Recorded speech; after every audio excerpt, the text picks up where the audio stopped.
Spoštovane gospe, spoštovani gospodje, dober dan, dobrodošli v Mohorjevi knjigarni na ta poseben dan, ki je za prvo slovensko založbo vedno najbolj prazničen.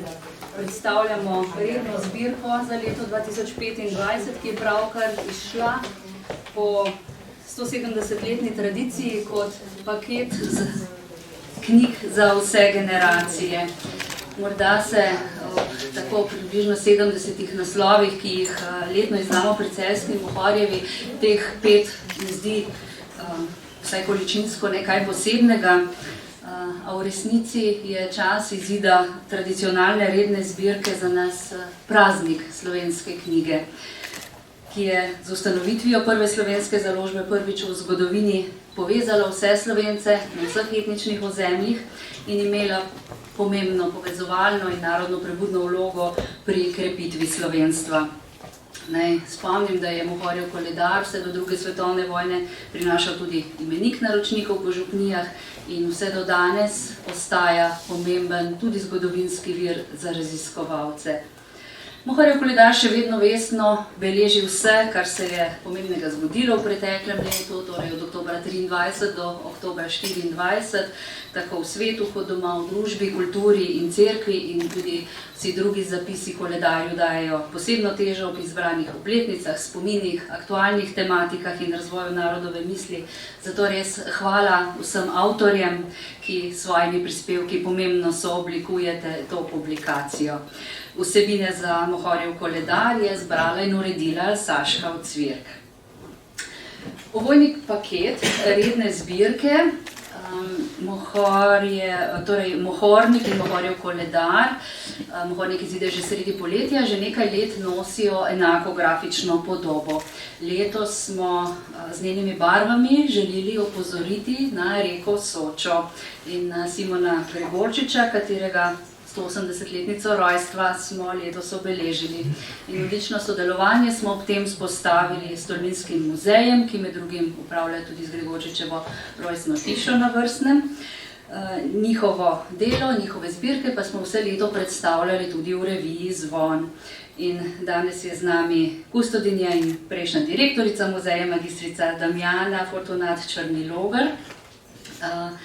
Zato prijetno sodelovanje s Tolminskim muzejem, ki ga načrtujemo tudi še za prihodnja leta, pa se zahvaljujem tudi direktorju muzeja, magistru Tadeju Korenu, ki ima tudi ob Gorici kot prestolnici kulture, Evropski prestolnici kulture za prihodnje leto velik posluh tudi za slovensko knjigo in literaturo.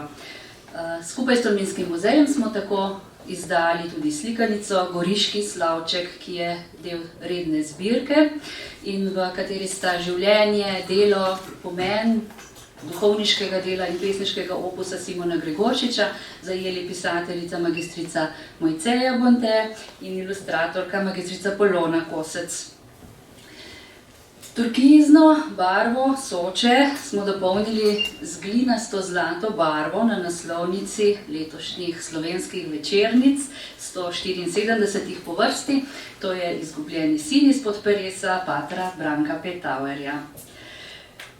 Obe barvi smo vkomponirali tudi v opremo letošnje zgodovinske monografije Med upi in realnostjo dr. Gregorja Antoličiča, ki piše o Slovencih v zatonu časa Habsburškega orla in nove jugoslovanske stvarnosti.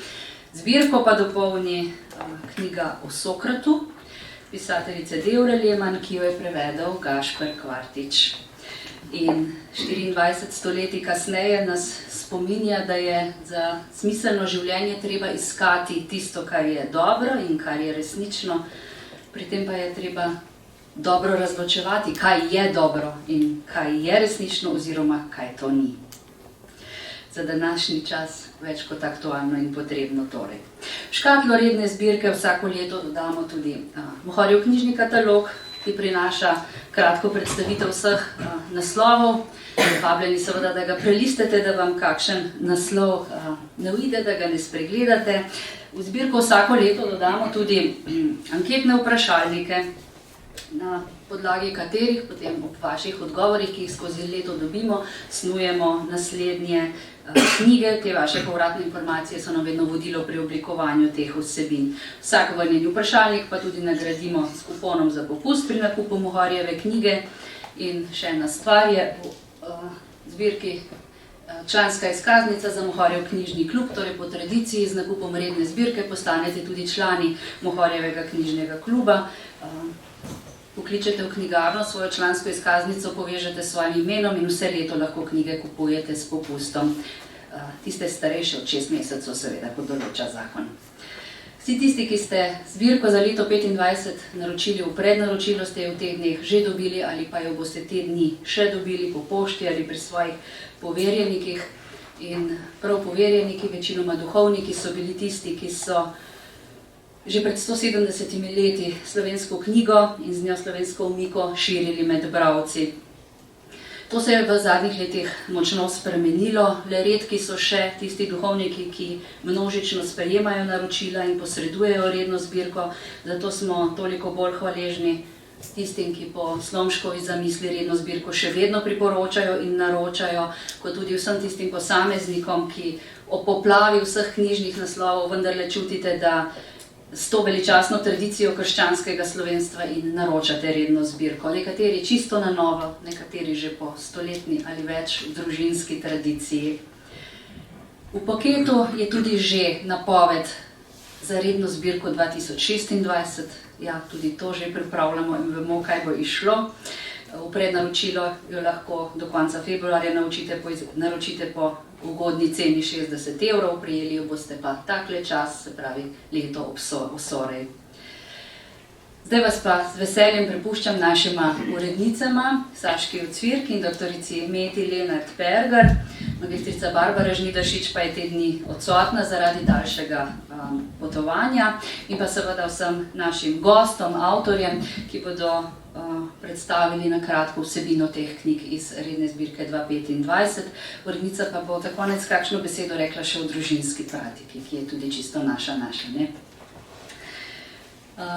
Zaključno mislijo, naj se pa vrnem 100 let nazaj, kot običajno ob takih priložnostih, ko prebiramo stare koledarje in zapise takratnih uredniških dilem, v želji, seveda, da bi se iz zgodovine kaj naučili. Takrat je knjige Mohorjeve družbe urejal Franc Aleški Finžgar in te besede, ki sem jih izbrala, se mi za danes zdijo tudi pomenljive, tako piše v letih mojega popotovanja. Mi pa vemo, da je najboljši posredovalec kulture, ki ima dostop do človeškega srca, narodni jezik. Materina beseda, materina govorica je tisti ključ, ki odpira srca, ki vpliva nanje, ki jih boljša, ki seje dobra zrna v dušo. Noben drug jezik nam ni tako mil. Vsak jezik je tako rekoč izliv narodove duše.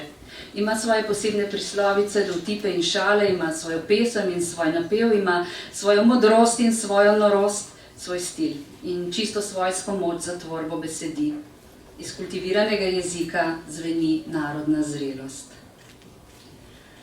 Koliko se nam je v paket teh 5 knjig, nam je uspelo zajeti tudi izliv narodne duše, tako v izvirnih besedilih kot v prevodu, naj, kot bi rekel Finžgar, presodi čas, pravičen sodnik za vsa človeška dejanja in nehanja. Že sedaj pa smo prepričani, da je tudi letošnja zbirka zelo vredna branja in razmislekov. Priporočam vam jo in vas vabim tudi k prednaročilu 2026.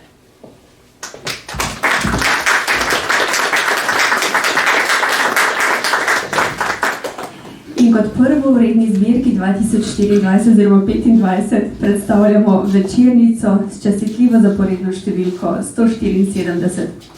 Napisal jo je, kot rečeno, pater Branko Petauer, ki ga poznamo po izjemnih fotografijah.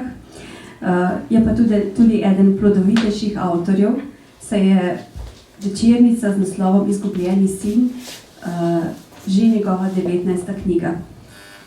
Pater Branko, zgodba o izgubljenem sinu je ena zelo znanih, ena najlepših svetopisemskih zgodb.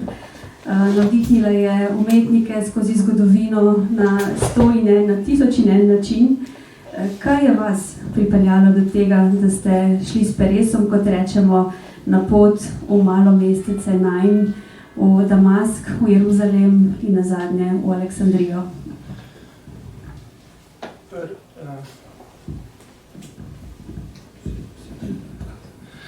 Se pravi, prvi izzivi te lepe prilike izgubljenem sinu so že se vodijo že dalec nazaj.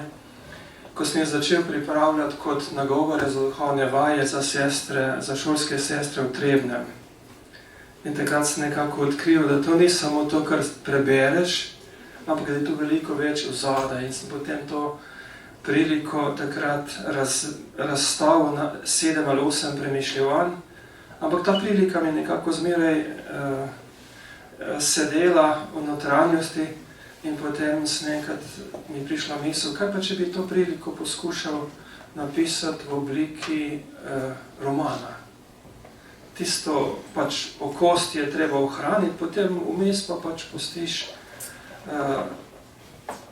se pravi pamet na štrikce in potem lahko pišeš. Tako da, potem najprej sem začel zbirati, še pokojni pater Holc, ki je veliko vodil v svetu deželo, na svetu deželo poznal, mi je pomagal z raznimi priporočili, ko mi je pokazal pa razložil, kje je bilo vinogradništvo razvito, kako so takrat z vinogradništvom živeli, pa kako so delali. Potem sem začel pod zemljevido gledati in tudi potem sem te kraje nekako najdel. Tako da sem začetek zgodbe postavil Najm, kjer je dokaj rodovitno območje in tam so tudi vinogradi. In tukaj se potem začne ta zgodba izgubljenega sina, ki potem potuje z svojo radovednostjo najprej v Damask in tam nekako začne svoje delo, tudi nadaljuje svoje kamnoseško delo. Potem se tam spozna z enim prijateljem, pripovedovalcem, ki so bili takrat zelo iskani. To vsake tiste čajanka ali pa čajnica je imela svojega pripovedovalca in ta pripovedovalci po večerih prihajajo, pa je pripovedoval zgodbe ali pa pravljice. In možakarji so to prihajali, poslušali in komentirali. To je bilo neke vrste druženje tiste čase. In potem se je s tem prijateljem nekako na hitro odločil, da bosta šla naprej in sta potem potovala do morja in potem z ladjo do Aleksandrije. Tam je spet poskušal se nekako ujeti in pa zanašal se na spretnost svojih rok kot kamnosek in je potem kljub temu nekako pač v duhu prilike s pomočjo tega prijatelja Viktorja, ki ga je pač večkrat speljal na slabo pot. Tako da je potem ta izgubljeni sin je pa vedno imel tudi strah pred njim in je nekako, kadar je hotel po svoje se odločiti, vedno mu je kljuvalo v glavi, kaj bo pa Viktor rekel. In je potem zaradi tega vprašanja, kaj bo Viktor rekel, ni ostal samostojen, ampak je potem potoval, se mu podvrgel in potem sta potovala naprej. Tam se mu je do konca zapletlo življenje, denar je zapravil z prodajalkami ljubezni, potem nastalo je suša, peščeni vihar, tako da je potem bil brez vsega in je potem iskal neko delo, kjer je potem nekaj pometal žito po pristanišču in potem je tudi to se končalo. Potem je pa enostavno začelo mu kljuvati v glavi, kaj pa če bi šel domov k očetu. Tam najbrž imajo kaj za jesti.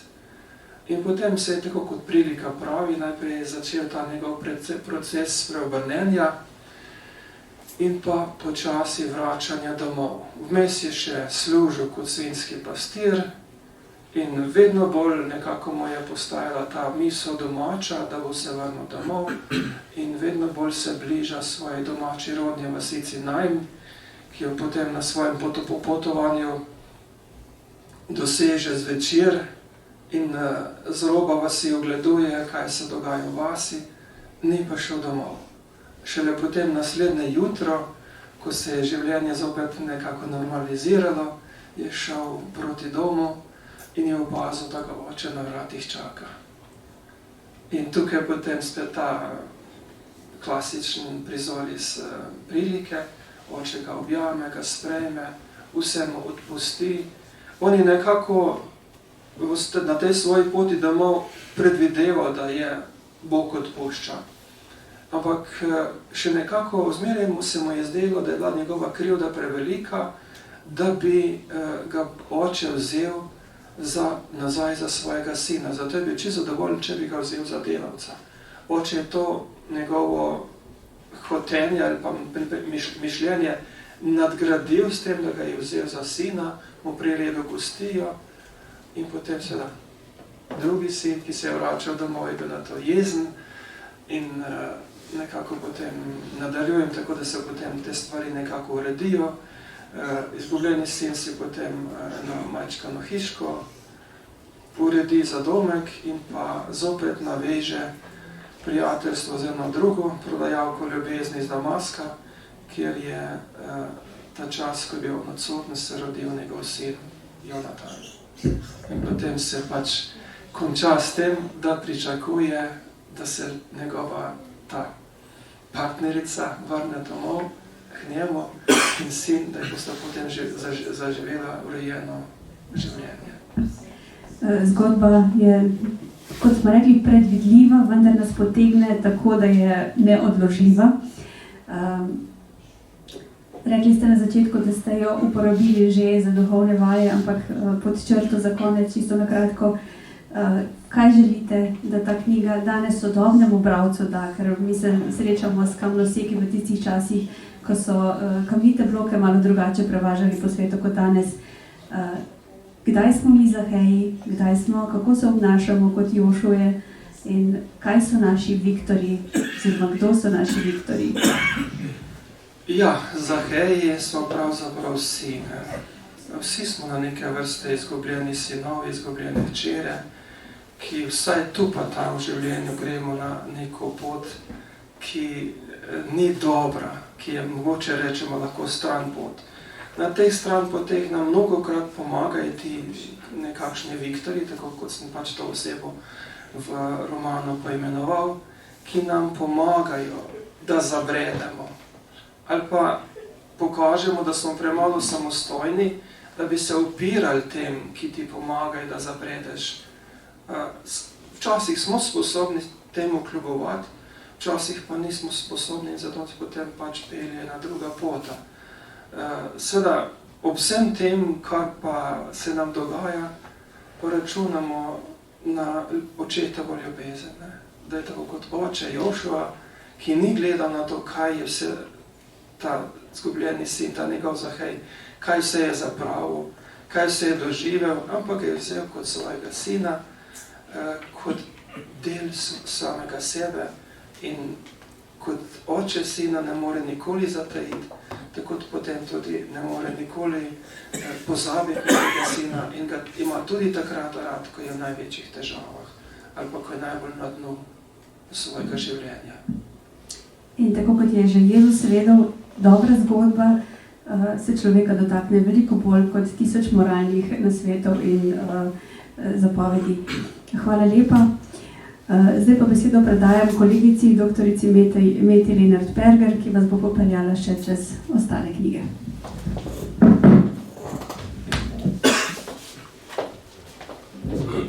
Lepo pozdravljeni še z moje strani.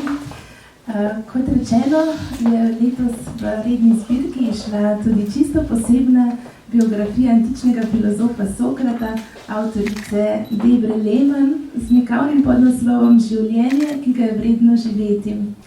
V slovenski jezik je odlično prevedel vsestranski prevajalec in klasični filolog, gospod Gašper Kvartič. Gospod Kvartič, v čem se ta biografija razlikuje od drugih, ki so že bile napisane o Sokratu? Ja, pozdravljeni. Zdaj za to vprašanje v resnici moramo seči še dovolj nazaj, namreč prve biografije Sokrata se pojavijo že v antiki, kot recimo Diogen Laertski, ampak jaz tudi nisem vseh prebral, namreč v zadnjem času je nastalo tudi veliko modernih biografij, ki imajo pa, kolikor sem lahko raziskal, dosti različne poudarke. Nekatere se ukvarjajo s sociološkimi dejavniki Sokratovega življenja, druge z bolj družbenimi, širšimi konteksti, zgodovino, tretje seveda s filozofijo, kar je mogoče še najbolj pomembno. No, Devri Lehmann je uspelo nekako vse skupaj splesti v eno zelo užitno pripoved, ki je polna vsega trojega mogoče. Vseh teh treh vidikov. To bi mogoče izpostavil. Druga najbolj očitna stvar je pa seveda tudi tisto, za kar se je tale knjiga znašla v naši redni zbirki. To pomeni, da zapolnjuje eno tako vrzel med mogoče literaturo za mlade, ki jo vidimo tukaj na levi strani, in pa mogoče malo resnejšo literaturo na desni strani našega odra. Vmes je ena vrzel, ki se ji reče v angleščini young adults. To so mladi odrasli, torej, ki jih različno rangirajo od 15 let do 35 let, torej jaz bi v bistvu še tudi jaz padel, kar je malo laskav, oziroma tako malo olajšanja sem začutil ob tem, ko sem to raziskoval, kaj je avtorica mislila, na katero ciljno publiko je imela pri tem v mislih. Kakorkoli že, ti young adults, torej mladi odrasli, so ciljna publika te biografije, kar pa je totalna novost v biografijah o Sokrata. Se pravi, Sokrat je bil do tedaj namenjen mogoče resnejšim filozofom, tistim starejšim, ki že malo vejo o tem, ali pa v obliki slikanic tudi malo mlajšim, to je bil prvi filozof, ki je hodil okrog v razdrapanem oblačilu in tako naprej. Ampak to je tak pomemben most, ki oba svetova nekako spaja in združuje in namenja filozofske poglede prepletene tudi z kulturnim ozadjem in zgodovinskim kontekstom mladim. Torej. To bi rekel, da je precej novo. Dobro ste rekli, da je eno užitnejših, namreč res se zelo lepo bere, tudi zahvaljujoč vašemu prevodu. In ja, to je pravzaprav res pomembno glede na ciljno publiko. Kaj pa bi izpostavili, oziroma katero sporočilo bi izpostavili kot najbolj ključno v tej biografiji? Ja, to je neke sorte bližnica mogoče za tiste, ki se jim zdi knjiga predolga, čeprav niti ni toliko dolga in vredna vsake strani in vsakega časa, po mojem mnenju. Ampak če bi kdo res hotel vzeti eno jedro, neke sorte jedro tega oreha, ki se mu reče Sokrat, bi ga jaz napotil na 8. poglavje. Namreč vedenje in morala je podnaslov. V tem poglavju Sokrat se spopade v dialogu torej z Sokratom, torej s sofistom, hipijem večjim, ki je eden od teh potujočih sofistov, potujočih filozofov, ki prodajajo znanje v retoriki in modrosti, ki se jo da kupiti, kar je že velik klicaj, oziroma rdeča zastavica. In ga izzove na to, da definira, kaj je to kalon. Grška beseda, ki ima več plasti, lahko pomeni dobro, plemenito, lepo, nekaj od tega. V Doklerjevem slovarju grškega jezika bomo našli 2 strani pa pol namenjeni tej besedi, ker grške besede so tipično večplastne. No in hipija poskuša z definicijami, ki zajemajo, recimo, lepota je lepo dekle, ali pa zlato, ali pa neka kombinacija bogatstva in sreče in tako naprej. Sokrat ga ošteje, da je gluh in da nima možganov kot mlinski kamen, ker ga sprašuje potem, kaj je lepo samo. Ne pa to, kaj so primeri lepote. In o tem se mi zdi, da se skriva srž Sokratove filozofije, da gremo od splošnega, tega, kako pač stvari implementiramo v življenju, do abstraktnega, do nečesa, kar se skriva za tem, kar v bistvu barva naše življenjske izkušnje. In pri tem, ko se Sokrat ustavi pri definiciji lepega, pravi tudi sam pri sebi, kako boš vedel, recimo, da je nek govor lepo sestavljen, če pa ne veš, kaj lepo je. To je v bistvu dosti temeljno. Kako bomo mi vedeli, kakšno življenje je vredno živeti, kakšno življenje je lepo, kakšno življenje je tako, da mu lahko rečemo kvalitetno življenje, kar je najbolj bistveno vprašanje, kako živeti. No in Sokrat se tu ustavi pri tem, da pač je treba zakorakati v področje, ki se mu reče filozofija, in se ukvarjati s koraki, ki te peljejo do vedenja. Torej, vedenje in etično ravnanje peljeta do sreče. Vse to je pri Sokratu tesno prepleteno. Če imaš pravo vedenje, te bodo to peljalo do pravih etičnih odločitev in te etične odločitve, jasno, bodo ustvarile za te življenje, ki ga je vredno živeti. No, zdaj ste nam našteli že ogromno razlogov, zakaj je vredno to knjigo vzeti v roke. Če pa bi vas eden od vaših dijakov, delujete tudi kot profesor, ustavil in vas vprašal, profesor, zakaj bi jaz moral prebrati Sokrata, kaj bi odgovorili? zato ker sem ga predpisal v kurikulu. Ampak Debra Lehmann je tudi sama pedagoginja, učiteljica, v bistvu delovala v 35 letih od predšolskih otrok do tudi izobraževanja odraslih in se tudi sama v nekem intervjuju poheca pač iz te točke, da do Sokrata bolj malo ljudi vzelo v roke, razen tisti, ki jim je pač to obvezno naloženo. Ampak jaz bi rekel, mislim, prvič, ta biografija je izrazito namenjena tej publiki. Jaz učim v gimnaziji, v srednji šoli, se pravi od 14 do 19 let, mogoče tudi za malo starejše. Ti young adults, ti mladi odrasli so ciljna publika za to.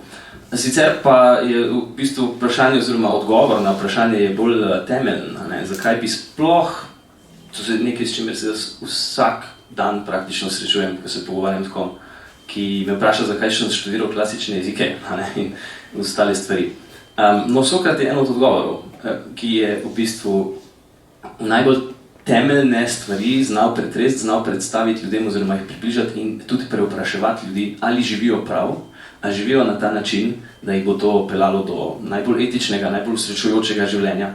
Ni bolj temeljnih vprašanj, kot so ta in korenine tega segajo pač prav do Sokrata.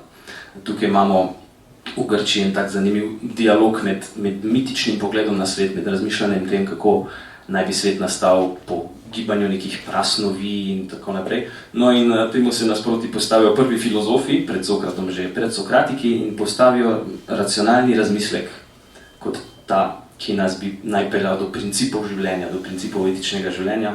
In to je nekaj, česar bi se moral lotiti vsak človek. To pravi, kako boš vodil svoje življenje, tako da si pač pridobiš vedenje. In če si mlad človek, imaš tu še precej časa, oziroma si v ta pravi dobi, da svoje principe na pravi način oblikuješ. In Sokrat je tu eno dobro vodilo, čeprav ni pisal sam, in se tudi Sokrata ne moramo kot takega brati, zato ker sam ni ničesar zapisal, pač pa njegovi učenci, Platon, Ksenofont in med drugim tudi recimo komediograf Aristofan. Tako da te vire imamo za Sokrata. Sokrat, ker ni pisal, Sokrat ni pisal zato, ker je bil prepričan, da je ta iskanje resnice, ta proces nekaj, kar vedno traja in se ne da nekako ujeti v eno lapidarno obliko zapisa. In to pomeni, da to iskanje na nek način še vedno poteka, še vedno živimo v tem času, še vedno živimo v svetu, v katerem je živel tudi Sokrat. In hkrati odkrivamo tudi principe, ki so enaki. In principi, ki jih je odkril Sokrat, principi recimo tehtanja dobrega proti slabemu oziroma ugodja proti bolečini, kot sam to poimenuje, so enaki za njega in za danes in za nas, ki danes živimo. To se pravi, zakaj bi se recimo na nek način trudili ali nekoliko mučili s tem, da odkrivamo sami na novo te principe, ki nam pomagajo oblikovati dobro življenje, če so pa pred nami to pot nekateri že opravili. In to je ta moč tradicije, ki je mene zelo prepričala, da sem se obrnil v klasično tradicijo, klasične etike, ker črpaš iz izkušenj, ki so stare že 2500 in več let. In to lahko implementiraš v svojem življenju. To je ta čarobnost. Hvala lepa.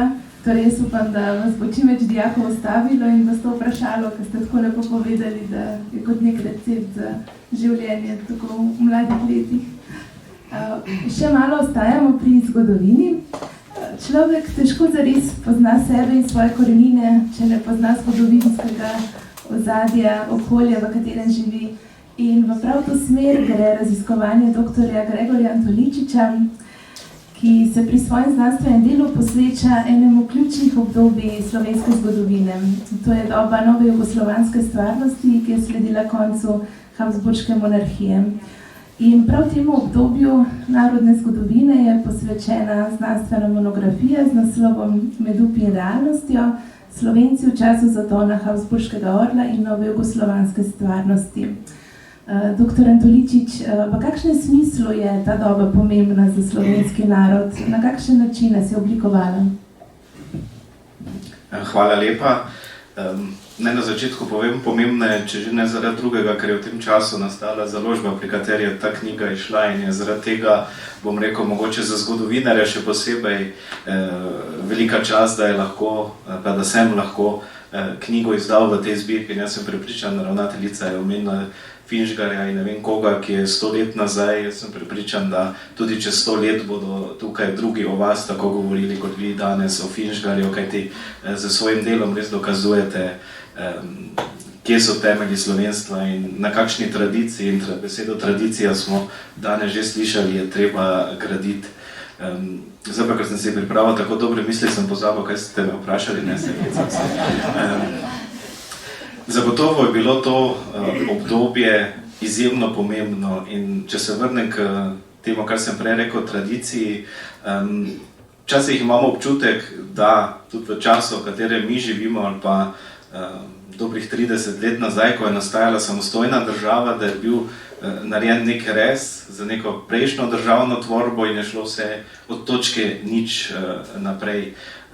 Ravno za to knjigo sem pa na nek način hotel pokazati, da ta prva velika tranzicija, v kateri so se Slovenci znašli v toku 20. stoletja, da ni prišla čez noč, da ima neke svoje korenine, tudi v nekem času, ko je nastala Mohorjeva družba, ko so se začele nacionalne napetosti, nacionalna trenja in so zavedni Slovenci danjega časa izumili takšne zadeve, da bi seveda narod pravili naprej. In v tem kontekstu seveda sem želel to v knjigi prikazati, torej ta čas, bom rekel, tega prehoda, iz katerega se, če se lahko iz Sokrata kaj naučimo za današnje čase, tudi iz te tranzicije lahko naučimo kaj za današnji čas. In seveda, zdaj vsak zgodovinar je tak, da misli, da tisto obdobje, ki ga raziskuje, je najbolj pomembno in se duva pred kolegi, da so druga obdobja manj pomembna. Tudi jaz sem tak, nisem nič drugačen.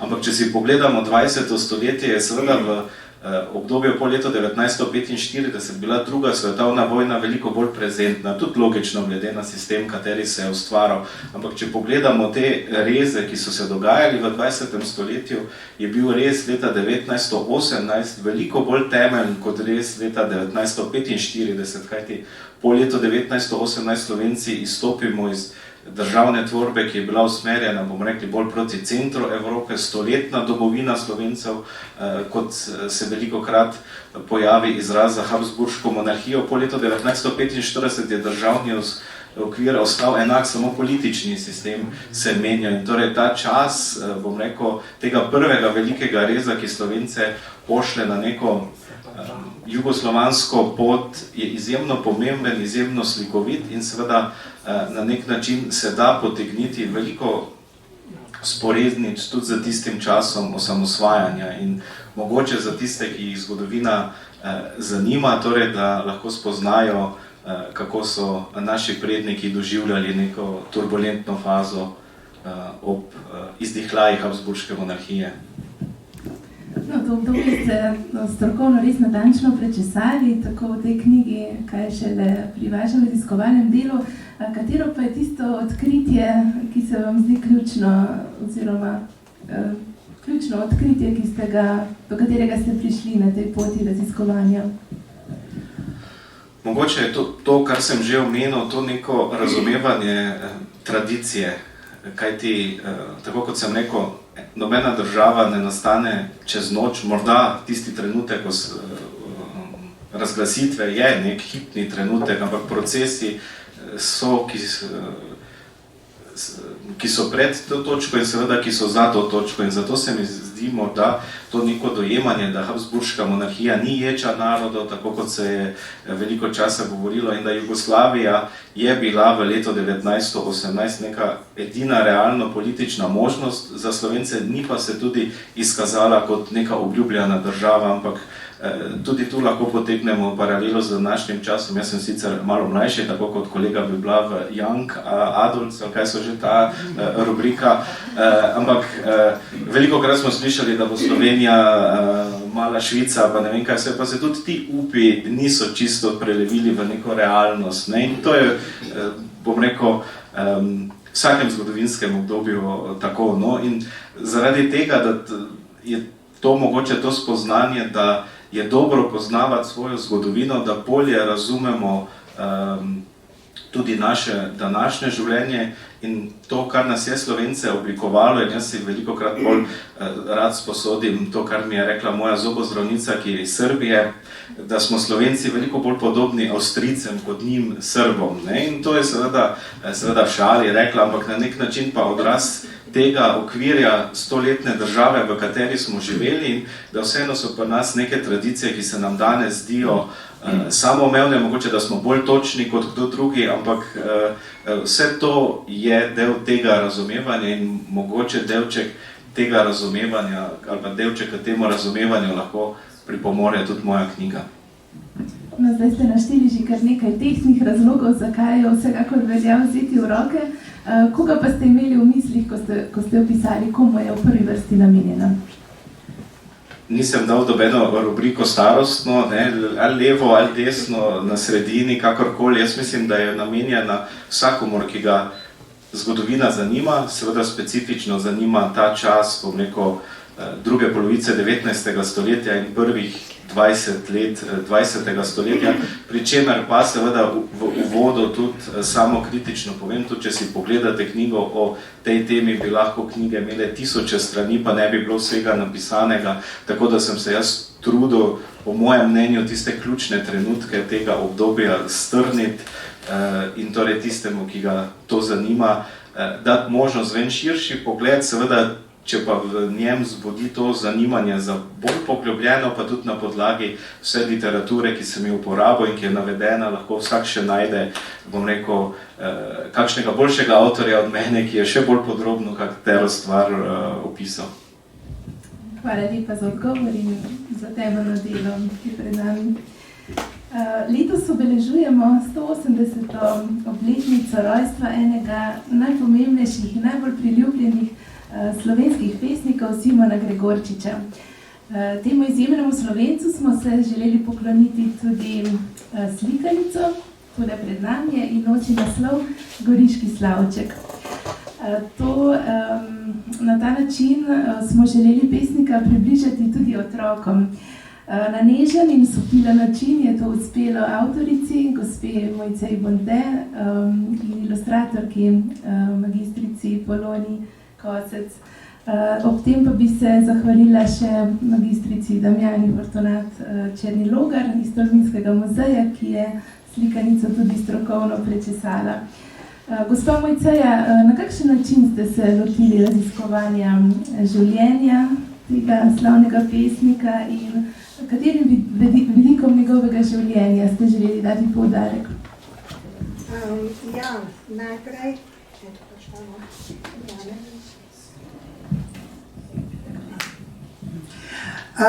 Najprej sem seveda se lotila raziskovanja na podoben način, kot sem raziskovala tudi druge velike Slovence. To je že zdaj kar nek ustaljen postopek.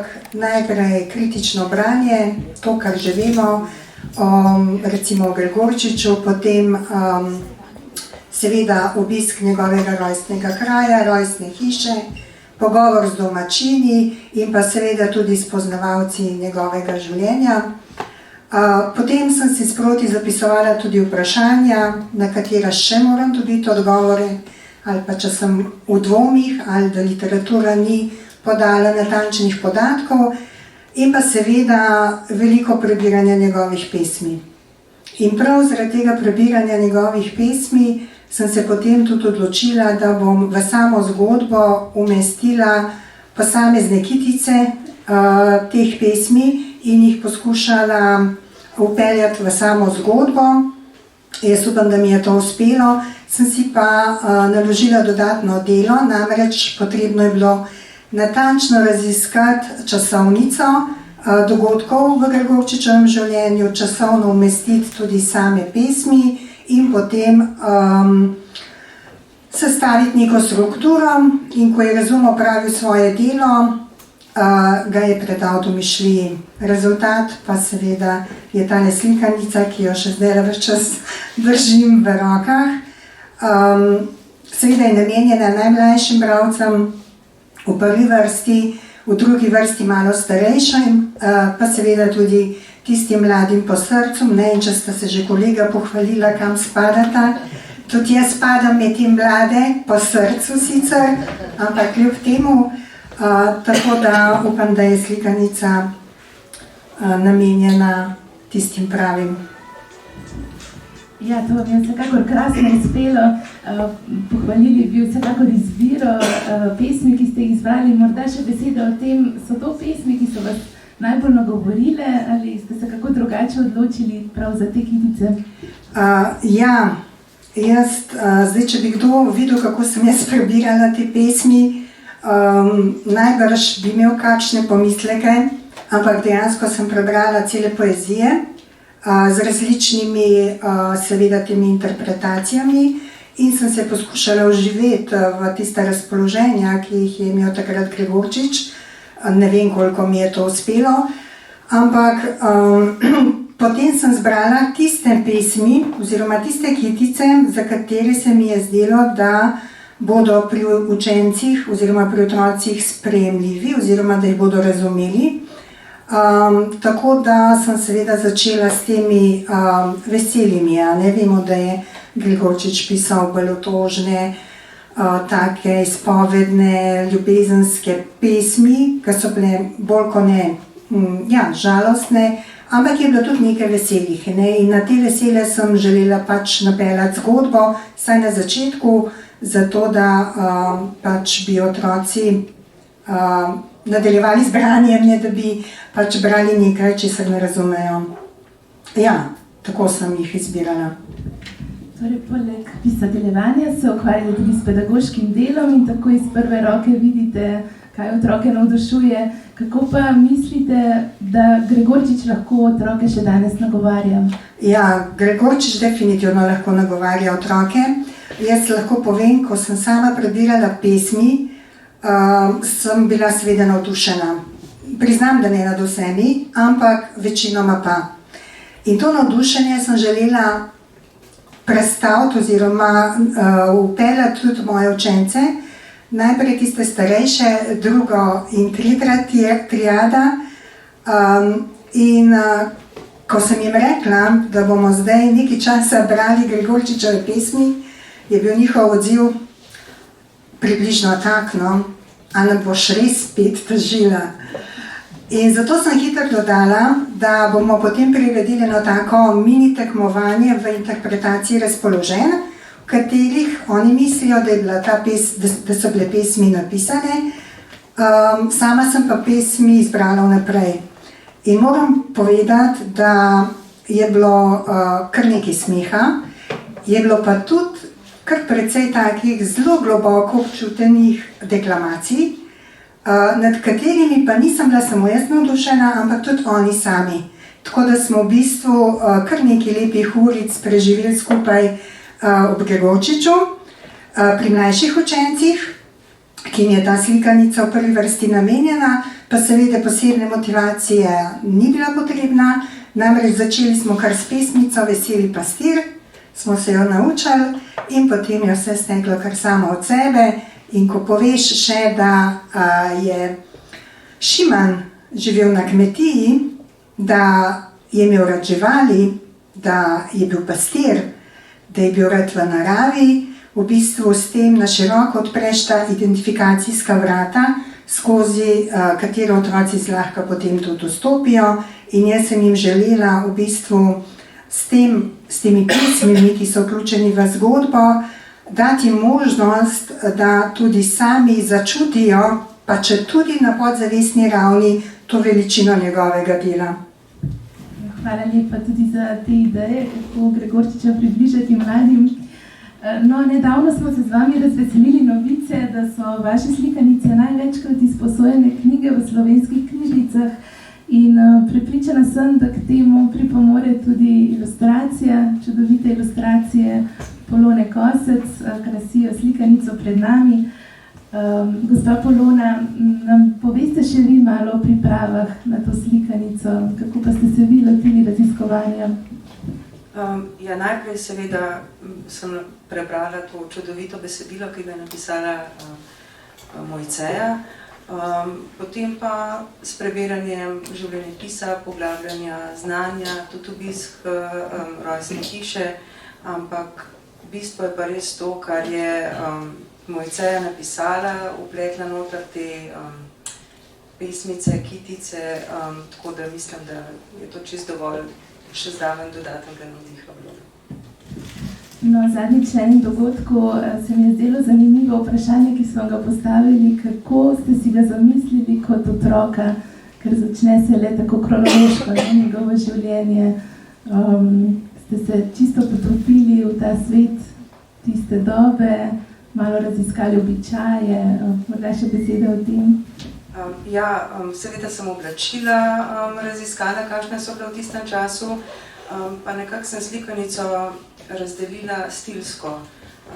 Na čas, ko je bil on otrok, ko je tako lepo napisan, kako je imel rad živali, hodil v naravo, tako da je ilustracija tam bolj, kako bi rekla, nerealistična, več svobode sem imela pri, kako bi rekla, pravličnosti, medtem ko potem, ko on odrašča, oziroma ko gre od doma, ko prvič res začuti to osamljenost, ko je odtrgan od narave, sem ga pa vedno bolj realistično risala, tudi nekako sem ga bledoličnega risala, zato da se je videl zraven, tako njegovo psihološko trpljenje, kot tudi težave s srcem, ki jih je imel.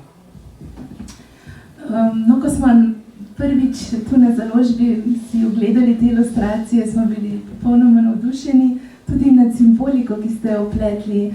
Bi vas vprašala, ko rišete, si zamislite tudi nekakšne simbole, skozi katere lahko sama ilustracija govori, kako nekako se pa lotite tega? Spet želim, da ilustracija ni samo lepa risbica, da rečem, ampak da jo lahko večkrat gledaš in če se poglobiš vanjo, odkriješ razne simbole, tako kot recimo, ko je Gregorčič izgubljal prijatelje, ko njegova druga zbirka ni bila dobro sprejeta, ko je čutil, bom rekla, bolečino, kot je on smatral, malo zavrnitvi, a ne kritikov, osamljenosti, ko ni bil v ljubljeni naravi, sem recimo okno narisala zavesami tako zagrnjena, da zgleda kot, bom rekla, krsta, pa velik križ, ker je čutil, da se že on poslavlja in vsi njegovi, ki so mu veliko pomenili, so odhajali. Tako da veliko sem kakšnih takih elementov probala v ilustracije vnesti, ker bodo recimo tudi otroci brali ali pa se pogovarjali starši ali pa recimo vzgojitelji, tako da ne bo res samo na prvo žogo vse. V tem smislu tudi ilustracija lahko izhodišče za pogovor. Za obletnice pesnikovega rojstva so se pa zagotovo najbolj razveselili v njegovih domačih krajih, torej na Tolminskem. Tolminski muzej je tudi skrbnik Gregorčičeve rojstne hiše. Njegove zbirke, ki je nihče ne pozna bolje od vas, gospa Damjana Fortuna Černilogar. Na vas smo se obrnili s prošnjo za strokovni pregled biografskega zapisa na koncu slikanice. Pa bi vas vprašala, tudi sami ste letos izdali znanstveno monografijo. Kaj zanimivega ste v tem času raziskovanja odkrili o pesniku? Mogoče kaj takega, kar ljudem še ni znano?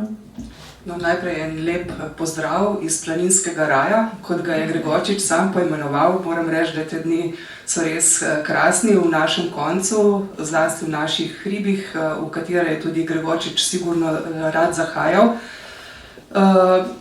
Nekako pri svojem delu sem se lotila kar tako konkretno, bom rekla, najprej z raziskovanjem vseh objavljenih biografij in potem v tem času nekako naletela tudi na zanimivo zapis, zanimiv življenjepis, ki ga je napisal Gregorčičev sopotnik Jakob Čebular, in prav to bi mogoče izpostavila.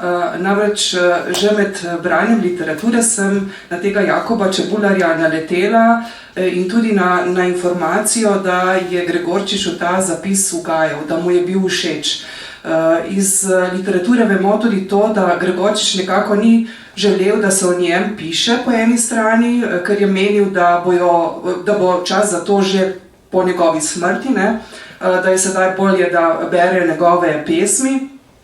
Ampak po drugi strani se je pa dejansko nekako bal, da bi o njem pisali neresnice, da ne bi pisali kaj takega, kar ne bi bilo res. Zato se mi je zdel ta zapis, ki ga je objavil Jakob Čebular v sarajevskem listu Nada leta 1895 izjemno zanimiv. Tudi iz tega zapisa, pa tudi nekaterih drugih, ki so sicer bili objavljeni v takratnih časopisih, med drugim tudi v Zvonu, naprimer, sem nekako odkrivala tudi to, da kako je bil Gregorčič, se ni hotel izpostavljati, da je bil rad nekako v ozadju, bil pa je vesel pohval oziroma bil je vesel, da so njegove pesmi nekako odmevale že v njegovem času in da so jih ljudje radi brali in sprejeli za svoje. Čebular je v tem zapisu pa nekako izpostavil tudi to dejstvo, kot sem omenila, da se ni rad izpostavlja, pa da je marsikdaj, recimo, ko je prišel nek kraj in so ga ljudje pričakovali z vsemi slavnostmi, pa recimo okrasili nek kraj, in je on to izvedel, ko je prišel v tisti kraj, vprašal domačina, zakaj pa vse tako okrašeno, pa mu je ta domačin povedal, ker ga osebno ni poznal. Mimogrede naj omenim, da Gregorčič je bil zelo malokrat fotografiran, zato tudi imamo zelo malo fotografij njegove podobe, in mu je ta recimo domačin potem povedal, da pač pričakujejo slavnega pesnika Simona Gregorčiča. On seveda se ni izdal, da je to on, in se je raje obrnil in šel potem pač drugam, ne? In kar nekaj takih zanimivih anekdot je. Kako pa ste to častitljivo obletnico obeležili na Tolminskem? Ali pa še boste? No, v tem letu smo v našem, že sam naš muzej, kar obeležili to slovesnost. Predvsem bi izpostavila to knjigo, ki smo jo izdali v našem muzeju, in prav gre za neke vrste vodnik po pesnikovem življenju, predvsem pa po pesnikovem odmevnosti po njegovi smrti. Namreč tudi to je, mislim, da je ena posebnost Simona Gregorčiča. Potem smo skupaj z oktetom Simon Gregorčič izdali Zgoščenko, prav tako seveda gre za uglasbitev Gregorčičevih pesmi, namreč tudi oktet Simona Gregorčiča zelo prispeva k temu, da so pesmi Simona Gregorčiča prisotne še dan danes in z raznimi nastopi tako v Sloveniji, kot tudi v zamejstvu, pri naših izseljencih, prispeva k temu, da je ta njegova pesem dejansko še vedno živa. V sami rojstni hiši oziroma pred rojstno hišo na Vrsnem pa smo v tem letu imeli kar dva dogodka. Mislim, da sta oba kar lepo uspela in sta zelo odmevala. Eden izmed teh je bil poleti v okviru lokalne prireditve Legenda Fest. Takrat smo gostili prav oktet Simona Gregorčiča, ki je zelo lepo sovpadal s to obletnico in seveda s svojimi pesmimi, ki jih je prepeval pred rojstno hišo. Nedavno nazaj, pa 13. oktobra, pa smo pred rojstno hišo predstavili prvič tudi to slikanico, ki je bila tudi danes delno predstavljena, to našo knjigo, ki smo jo naslovili Simon Gregorčič Soški slavec. Potem je tudi občina Kobarid seveda veliko pozornosti namenila temu, tako da se je tudi v Kobaridu zvrstilo kar nekaj takih dogodkov. Tako pesniških, bom rekla, zbranjem poezij njegovih, pri tem zelo veliko prispeva oziroma je veliko naredila tudi osnovna šola, ki se prav tako imenuje po pesniku Simonu Gregorčiču iz Kobarida. Oni vsako leto pripravijo poseben dogodek, prižgimo lučko in takrat se pred tem spomenikom pesnika Simona Gregorčiča v Kobaridu potem recitira tudi njegove pesmi. Imeli smo tudi že predstavitev obeh teh publikacij v Novi Gorici, tudi nedolgo nazaj. Načrtuje se pa tudi v tem letu, začetek decembra, še znanstveni simpozij, ki bo potekal pa tukaj v Ljubljani in ga pripravljamo skupaj z ZRC SAZU. Torej, razlogov za obisk vaših krajev več kot dovolj, tudi s to čudovito slikanico pod roko. Hvala lepa. Ja, vsekakor vabljeni v naše kraje, tudi v Tolminski muzej, kjer smo prav tako pripravili en poseben kotiček pesniku Simonu Gregorčiču in seveda tudi na vrstno, predvsem, ko je lepo vreme, ker je dejansko res krasna okolica. No, zagotovo pridemo. Hvala lepa. Za piko na i pa tudi letos redno zbirko zaokroža Mohorjev koledar. Ta predstavlja celosten pregled dogajanja na kulturnem in družbenem področju s prostorom tudi za osebne zapiske. Preprosto je nekatere stvari vredno ohraniti za zgodovino, tako narodno kot družinsko. In Mohorjev koledar to dela že 167 let. Uredila ga je Saška Ocvirk, ki ji predajam besedo. Hvala lepa. Leto 2025 je sveto leto, ki smo mu uvodoma poklonili se z sejem celjskega škofa dr. Maksimiljana Matjaža. Obzorja časa in prostora so se kot zgodbe upanja in obupa dotaknile Gaze, po velikih gostovanjih v Frankfurtu in Bologni, pa tudi usode slovenske knjige. V kolesu zgodovine se nam v koledarju odvrtijo podobe Eneja, Silvija, Picolominija, papeža, ki je bil v zgodovini nedvomno najbolj povezan z našimi kraji, Vladimirja Vaufnika, vojaškega atašeja Kraljevine Jugoslavije, ki je spravljal ob živce celo Hitlerja, ter Eugenije Hribar, ki je bila ena najbolj izstopajočih osebnosti predvojne slovenske elite. Pred 80 leti se je končala vojna, kako je z revolucijo v Sloveniji je še vedno odprto vprašanje. Ni pa več vprašanje, kako škodljiva je zarota molka v zgodbah, kakršno skriva koncentracijsko taborišče Strnišče oziroma Šterntal, danes imenovano Kidričevo. O vsem tem pišemo v koledarju, kot tudi tega veselja, da je Slovenija že 20 let polnopravna članica Evropske unije. Ob obletnicah smo se spomnili Ivana Šušteršiča, Ivana Žolgerja, Edvina Henrika Koste, Franceta Koblerja, Ivana Prijatelja, Alojzija Mihelčiča, Rada Jurčeca, Jože Čopa, Valentina Rožna, Cirila Zlobca, Antonija Edvarda Pevca, Franca Rodeta in mnogih drugih. Za veliko dvignjenega prahu v preteklem letu oziroma tem, ki se počasi izteka, kakor se hitro dnevi vrtijo, so veliko dvignjenega prahu in obrvi poskrbeli Romi na Dolenjskem. Da stvari niso vedno tako črno-bele, pa piše v koledarju Matic Vidic.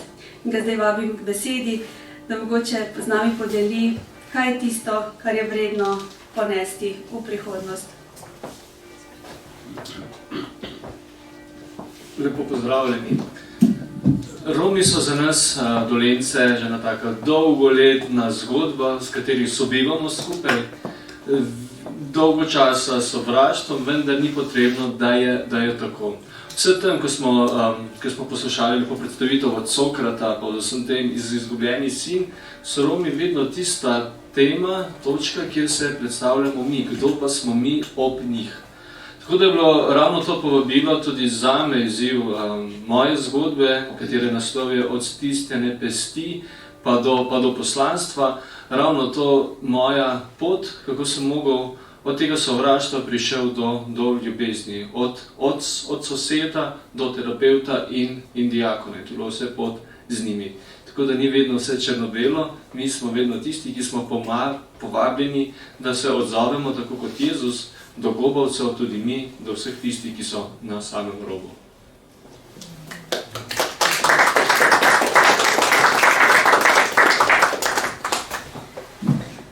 V koledarju smo na najvišjo zemeljsko točko pogledali s prvo Slovenko, ki je osvojila vrh Everesta, se skozi ženske oči, skozi oči Mojceja Volte, ozrli v arabski svet in se podali med koliščarje na Ljubljansko barje. Mohorjev koledar pa vedno spomni tudi na lepoto slovenske besede. O tem, zakaj na pisani in govorjeni besedi stojimo ali obstojimo, pademo ali kako drugače.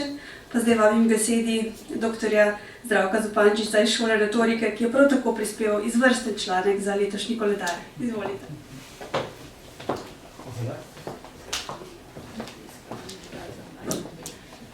Dober dan.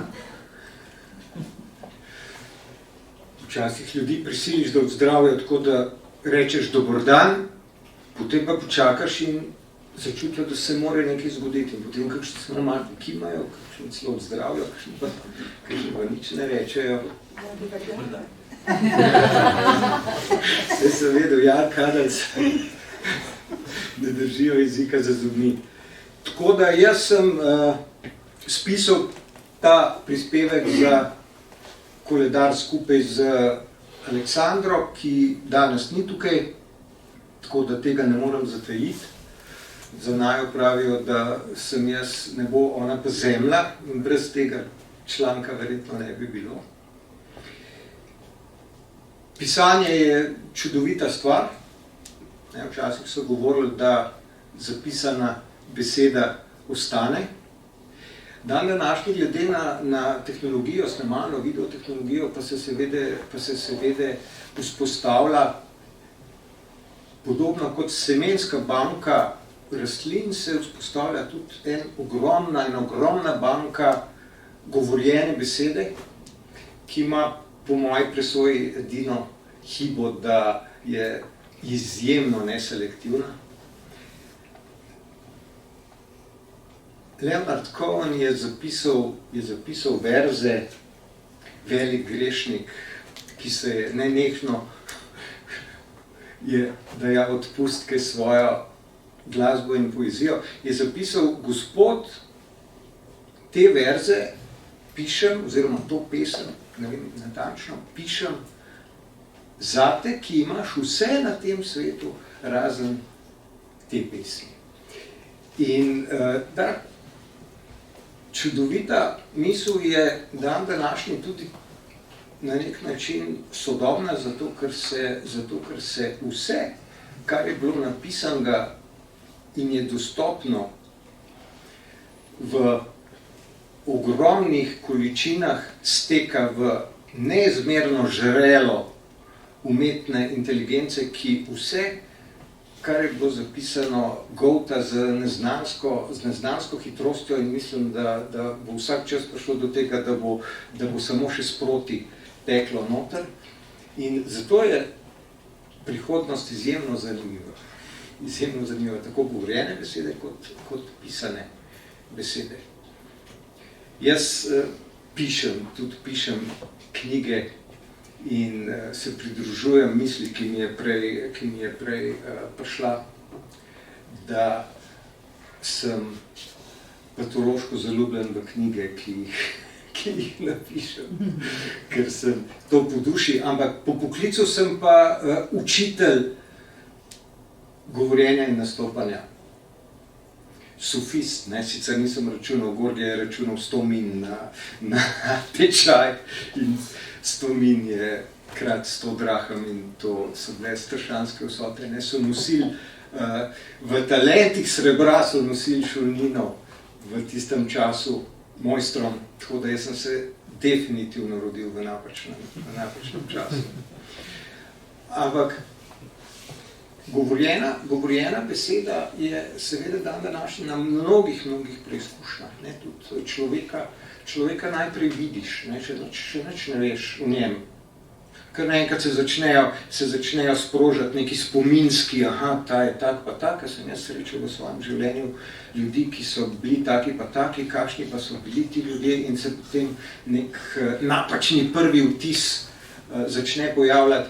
Potem pa ta človek spregovori in je lahko popolnoma drugače. Oseba, ki si ga ocenil, da je taka pa taka, spregovori.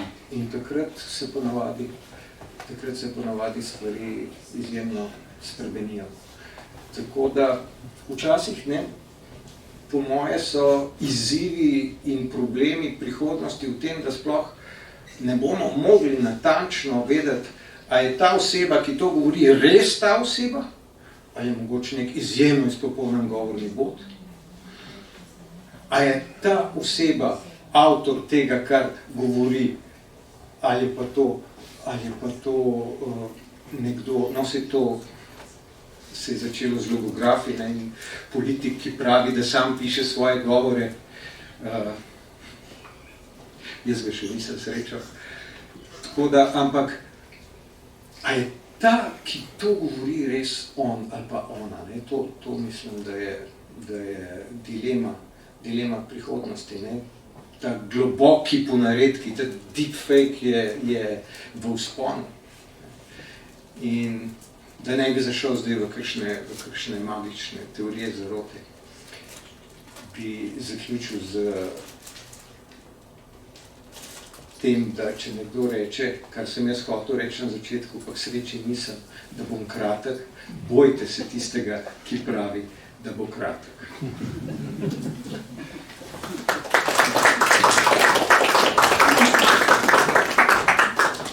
Če v življenju za marsikaj ne moremo biti prepričani, za avtorje člankov oziroma prispevkov v koledarju ste lahko prepričani, da so izvrstni in tudi ni treba celih voz zlata.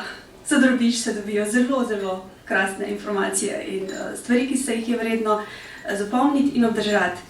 Namreč Mohorjev koledar tako ali drugače piše in ohranja zgodovino, tudi s pregledi, v njem so pregledi družbeno-političnega dogajanja, cerkvenega dogajanja, za kar se posebej zahvaljujem gospodu Tonetu Gorjupu. Se pravi, koga vse smo v določenem letu od oktobra do oktobra izgubili, tudi dogajanje v naših celjski Mohorjevi družbi in obeh sestrskih družbah v Celovcu in v Gorici. Skratka, gre za neprecenljivo tradicijo, za poseben celostni pregled za splošno javnost, ki v bistvu nima primerljive publikacije. In ko sem že pri tem, ne omenim še eno publikacijo brez primerljive vrednosti, namreč tale je, zdaj bo malo osebna, ker je ta meni malo bolj na srcu zrasla. To je bil eden mojih prvih projektov kot urednica na Mohorjevi. Družinska pratika, tak sladkorček, ki ga je vredno imeti celo leto, ki je pri roki za sveto leto 2025 je v takih žlahtnih Mohorjevih barvah.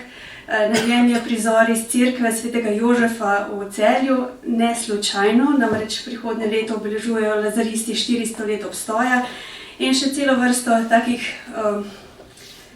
zelo uporabnih in zanimivih reči se najde v družinski pratiki, tako da vabljeni, da greste v novo leto z njo.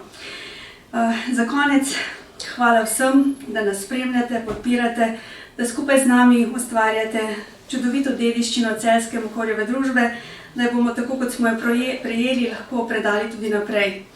20. novembra v imenu naše ravnateljice in cele družbe vabimo v Celje na Mohorjev letni sprejem, kjer bomo še posebej obeležili polne kašče, ki jih vsako leto spravimo skupaj s to knjižno bero. Za danes pa hvala lepa in upam, da se še malo podružimo in proslavimo redno letno zbirko, ki je v vsakem primeru en izjemen dogodek v Mohorjevem letu. Hvala lepa.